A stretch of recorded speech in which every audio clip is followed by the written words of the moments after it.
So for men, does body count matter? Like, I'm saying as like, you know, we're all adults and stuff like that. Like personally, me, I don't ask body count. I don't want to know nothing about your past. I don't want to know nothing about what you did. I don't want to know like at all. Like, don't tell me shit.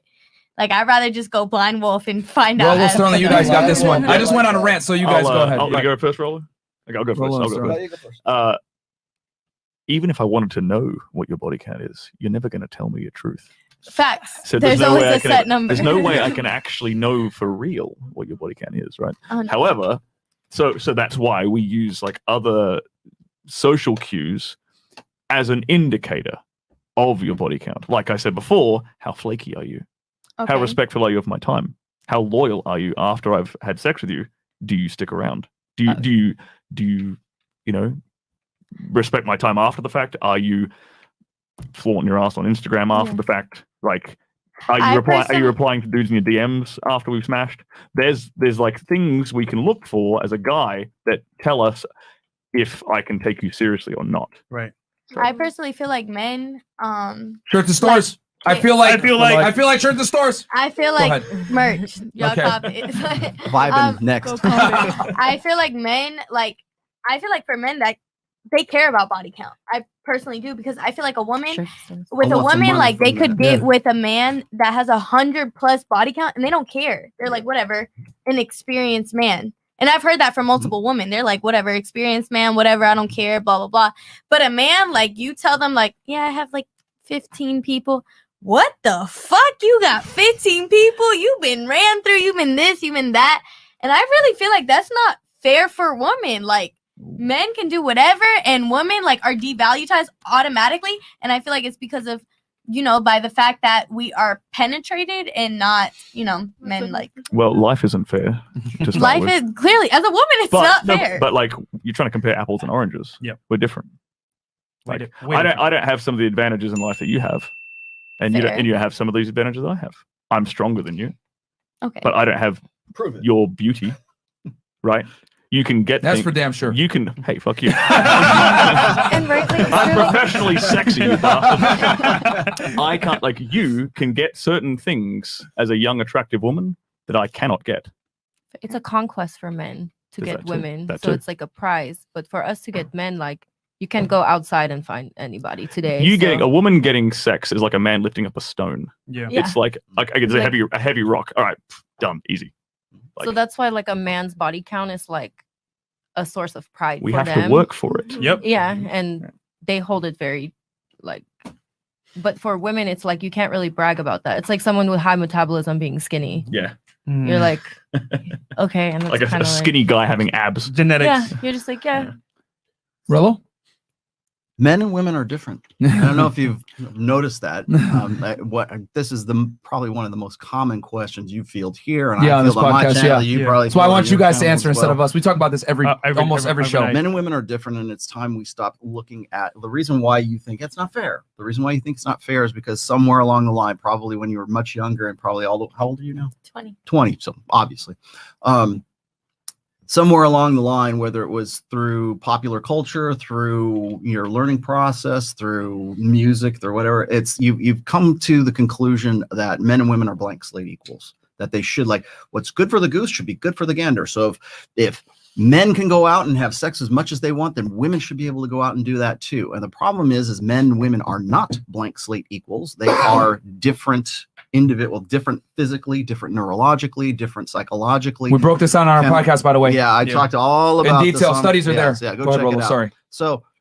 So for men and women, part of those differences is mating strategy. So for women, they tend to be looking for quality. Men tend to be looking for quantity, because it makes more sense, evolutionarily speaking, for men to be able to hit it and quit it, ejaculate and evacuate, get out of there as fast as possible, because in our evolutionary past, that was our best breeding strategy.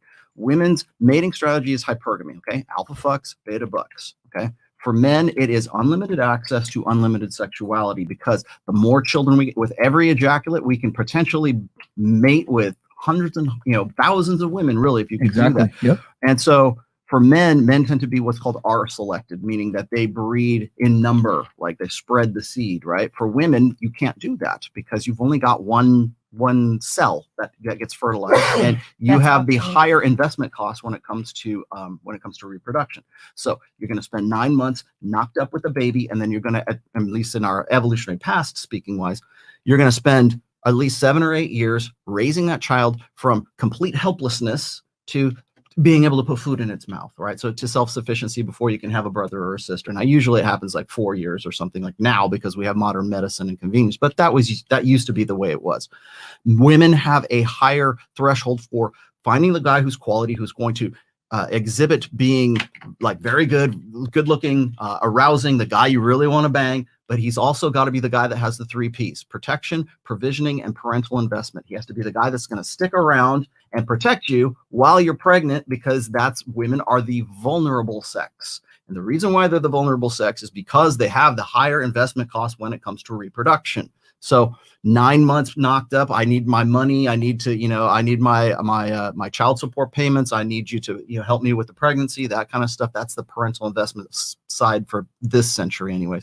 So for men, it's R selection. For women, it's K selection, meaning they're looking for quality. They're looking for somebody who's going to stick around. They're going to put investment into that pregnancy. And hopefully that's the way it's going to work. Now, today in modern times, finding that in the same guy is next to impossible.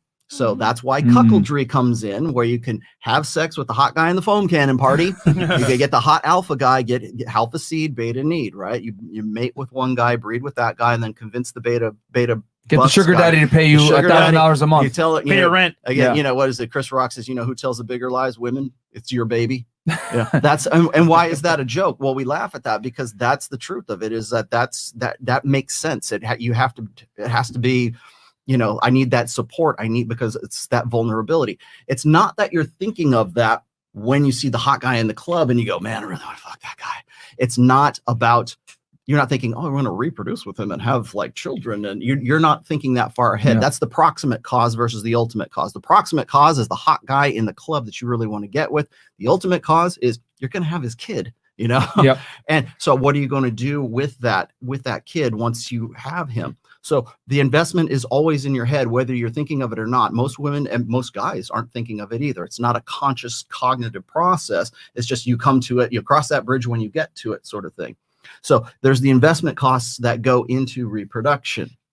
So when we're looking at guys who want to be the guy who's going to stick around, they're trading off their mating strategy to accommodate your mating strategy.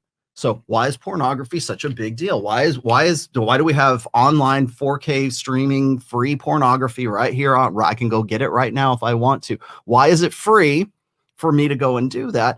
Because it's unlimited access to unlimited sexuality when it comes to pornography. That's what that's catering to. Mm-hmm. So when my strategy is I want to get with as many chicks as I can, but I can't because I'm going to have babies with you and till death do us part, and forsaking all others in sickness and in health, and rich or poor, or all the marriage vows. If I'm going to promise that means what I'm doing is I'm sacrificing my mating strategy of unlimited access to unlimited, like I could get with a lot of girls, but you're special and I really love you and I really want to have babies with you and we're going to have a life together and you do all that great stuff. I'm sacrificing my mating strategy to accommodate and to consolidate and optimize yours.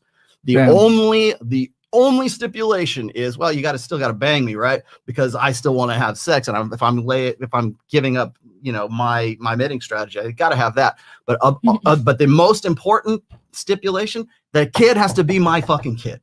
Bam. And that's why there's a kicker. That's why your value lowers, ladies, when you have sex with a lot of dudes. And again, it goes back to the jealousy thing. It goes back to the mate guarding thing. Men have to historically, evolutionarily speaking, have always had to invest themselves and be obsessive compulsive about paternity. So when women say, oh, a real man takes care of other men's kids. No, that's a social convention that's meant to satisfy that optimization, because the guy she had sex with and bred with, is not the guy who's sticking around. So we've got to convince all these 80%ers, we got to convince all these beta males to think they're they're heroes and they're white knights and they're superheroes. Step up to I'm the dad who stepped up. I'm not the stepdad, right? Yeah. So that's the popular meme. That's the popular social convention to get those guys to optimize to the alphas you had sex with that you're having the babies. He's still sticking to his sexual strategy and nailing other chicks. It's the beta cuck, the blue pill guy that says, okay, baby, I'll be happy to step in and I'll help you take care of the kids. And suddenly he's the noble soul for having done that. Yep.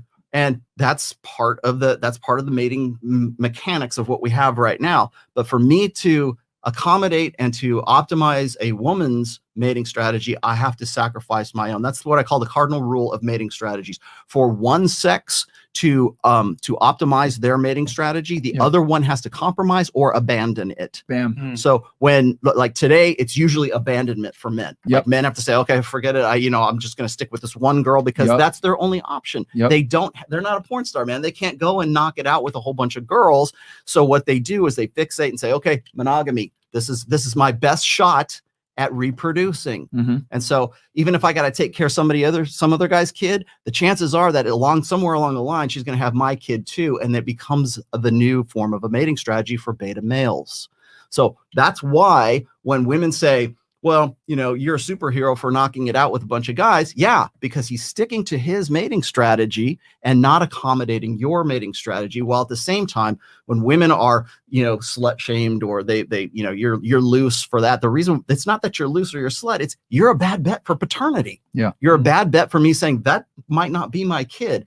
And even if we have DNA testing and everything else, my evolutionary psychology, my lizard brain, my hindbrain still says, yeah, she's the town bicycle, and everybody gets a shot at it right there. And I don't know that if the kid's going to be mine or it's not going to be mine, even if that's not the cognitive thing that you're thinking, it's what your hindbrain is thinking.